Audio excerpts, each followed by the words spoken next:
I don't know if you can see, but that emperor is holding the image on the corner. That man is holding a cross, and this is an Islamic coin. Look what type of writing is on there. Why is the head of the Islamic Caliphate Damascus? There's some more coins. This man right here, this emperor, is holding a cross, and it's an image of a man. Some more coins. Holding a cross. It's a depiction of John the Baptist. Here's a picture of a man holding a cross and has John the Baptist's head on the bottom, his severed head. One of the first buildings that the Muslims actually built for themselves was a shrine in Damascus. Now, I don't know if you can see this quite as good, but this image, there are 3 crosses on there, and there's a sheep, and that guy's a shepherd. Now, who is a good shepherd? Holds the cross. Here we see the same emblem. Here we see a different depiction of the good shepherd holding a cross and guiding people with the staff, comparing Jesus to Moses. Who else was compared to? What other religion has their head dude compared to Moses as a lawgiver, bringing the people from a pagan land into land that he would govern with the laws sent down by God that were given to him? There's another guy holding an orb and a cross, very Byzantine-like. But these are the first Islamic coins. Again, this guy over here holding the cross. See, this isn't just one case. Again, now we see on the reverse, we see the crosses, and still images of people. Now, for Muslims, ask a Muslim, hey, can you draw me a picture of a human being and some animals? And maybe you can display the cross on official buildings. Ask Saudi Arabia that. Now, these are coins from a different section, but we see some strange things. We see Zoroastrian wings up here, and we see the head of an emperor, still a depiction of a person. And then down here, even later than these, we still see the guy holding a cross. And you see things like Muhammad and Allah and all this stuff. And I haven't even gotten to the coins where there's Latin inscriptions talking about Muhammad and what Bethel, the significance of that. Another coin, the ruler holding a cross. And you'll see motifs from where the crosses were to the later coins where they're taken out. But this stone house will mean something. And so will the ladder of Jacob. And I mean, it's quite shocking. Ooh, what do we find here? Wow. I didn't know that was a symbol of early Islam a few years ago. Did you? Did you know that was an early? The reports that we get out of the myriad of writers, the Persians, the Coptic Egyptians, the Nestorians of Edessa, those inside and outside the empire, those hostile to the empire and sympathetic to the empire, those that dislike the Persians and the Byzantines, which would be the Egyptians, the Palestinians, are all saying that this is a concoction of Jews and Arab Christians and Judaized Arabs and heretical Christians that are attacking them. And then it's not until 730s, 750s that we get this regional, this national reform under Mamun, and we get this. Well, no, it's not the same as your Jesus. This is a guy that started us, kind of an ignorance, because these barbarians, these pirates, were not writing anything down, really.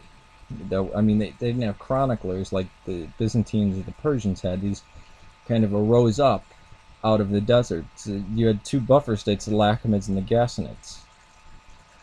And even before this, when I mentioned Nadran before, people say, well, that's in the Quran. It kind of looks like a history of these people's religion, which is the same thing as ideology or politics when you're talking about back then. They rose up out. I'm using this as fair use, by the way. I'm commenting on it. I'm not even reading pieces out of it. I'm showing you the coins, and I'm commenting on them. So this is totally fair use. We see the coins. We see all the scripts of things that are written that we just pull out of the sand that we can date to that time.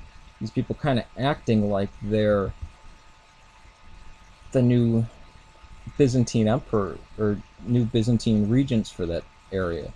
And in fact, the Byzantine Empire, it seems that, and didn't happen, but it seems that when Heraclius died, as the Roman Empire had done for centuries and centuries before, split itself so you can rule it much easier. And after the Persian-Byzantine wars had exhausted both empires, that's exactly what you would do. Why is it that the Byzantines don't seem concerned that there's this huge new empire that's conquering everything? And why did it take them so long to get into Anatolia? And why were the Christians so late to react? If they were forcibly converting other people and all this kind of stuff.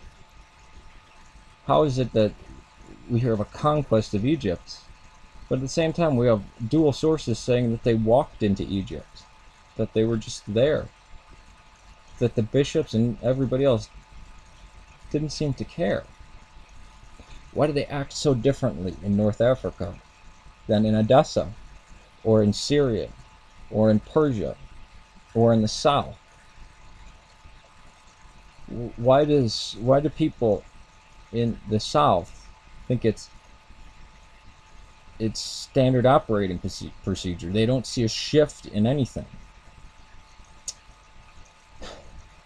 And why is it that everything that's ascribed, all this stuff, these surahs in the Quran, describe flora and fauna that can't grow below the Dead Sea?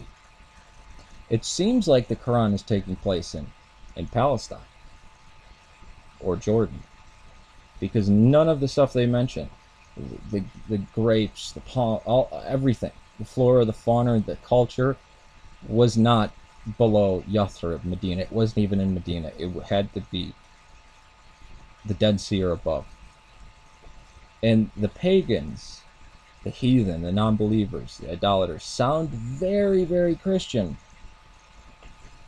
and very, very Jewish. And the people accusing them of this are speaking as if they're Christian or Jews, and these people should know the right way.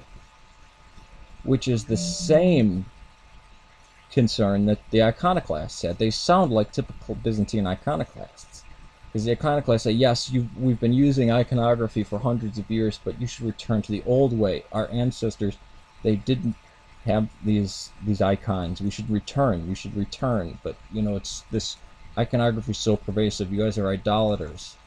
And they use the rhetoric as anybody does. You heathen, you blasphemers, you fornicators, which religions use that all the time. You pagan. That's a charge that Christians level against Christians since forever. I mean, Muslims do that against Muslims. Jews do that against Jew. Jews do that against Christians and Muslims. Christians do that against Jews and Muslims. Muslims do that against Christians and Jews. Oh, you're pagan. So the pagans and the heathens used to have a pure faith, and then they adopted these images, and they were praying to these other gods, which ask any Protestant when the Catholics are talking about saints and the Theotokos, they say, oh, that's pagan, you're praying to these other familiar gods. So it sounds like just a book of iconoclasts, and the iconoclastic dispute was going on there. Guess where else it was going on? Constantinople, Alexandria, Antioch, definitely Antioch. Antioch was the head charge of iconoclasm. Where did this empire of these Mohammedans. We can't call them Muslims yet. I mean, we can't call it Islam yet. But these Ishmaelite, Hagarine, Tayyah Mohammedans grow up at Damascus, which is Antioch. I mean, it's a stone's throw away. When Damascus gets destroyed, everything moves to, when Antioch gets destroyed, everything moves to Damascus, which is where all the patriarchs of Antioch are now. They're in Damascus. We see a totally different picture. Now, while Christianity has been able to confront anything conflicting and even hostile attacks and has encouraged that for the last 500 years, we're talking about trying to address Islam, where Islam is acting like Christianity was acting in the Middle Ages. In fact, Christianity didn't act like that in the Middle Ages. There was still dispute. And these things like Sahih Bukhari, that's like the Epistolium Apostolum, where it says, we the apostles are writing this, and beware of these heresies, and these are the correct books you should use. They're talking about Arians, and they're claiming that they're the apostles. Now we know, yeah, it claims to be from the apostles, the Apostolic Constitution, is that what it is? And it claims to be from the apostles, but they're talking about heresies and how the Christian emperor should rule and all this kind of stuff. It's very thinly veiled, but it's obviously a 4th and 5th century work. But it claims to be from the apostles. That's what we're looking at when we're looking at Sahih Bukhari. We're looking at, this is what ought to have been written, or like the famous Jesus' letter to the king of Edessa. So when people say, well, when you criticize early Islam, couldn't you do the same thing against Christianity? Well, Christianity has been looked into a million times more rigorously, and we still say, yes, there's a historical Jesus, right? Now, historians aren't going to say, well, the resurrection is, we have to mark that as a historical event, or the virgin birth, but we do say, yeah, even secular historians, unless they're really pseudo-historians, say there's a guy named Jesus who lived. He was thought to be the king of the Jews. He said these certain things we can narrow down a little bit. He was crucified on a cross, and his body disappeared. And his followers went haywire and started proselytizing. That's what they'll say. That's not what I say. That's what they'll say. Muhammad, people like Patricia Crone will say, we'll write a book about how there was no early Islam, and it was Hagarianism, and Muhammad most likely didn't exist, and Mecca didn't exist. And then, out of fear for her life, she'll turn around. So when they say, oh, see, these scholars went back on there. Well, is there any live threat from Christianity today of killing anybody? No. Not unless you're an abortion doctor, and even then, very few of them get killed. Writing against Islam is dangerous. And just look at the evidence. Skeptically. Skeptically meaning not saying, I'm going to intentionally dislike Islam, or I'm going to intentionally dislike Christianity, but just lay it on the table and weigh it against known historical fact and how history is done, the critical historical method. You might slim down Christianity a lot, but you're not going to reduce it to Jesus didn't exist. It's just not going to happen. With Muhammad, the most we can say is there is no evidence that Muhammad of anything that looked like anything of what Islam says today didn't exist, and that Muhammad was a title for various religious people for hundreds of years before the rise of the Islamic Empire. And funny thing, we always used to say, well, Muhammad, the proof of the surahs was because they were in a much older form of Arabic. Arabic started, the first Arabic book is the Quran. The language before that was Aramaic, and guess what?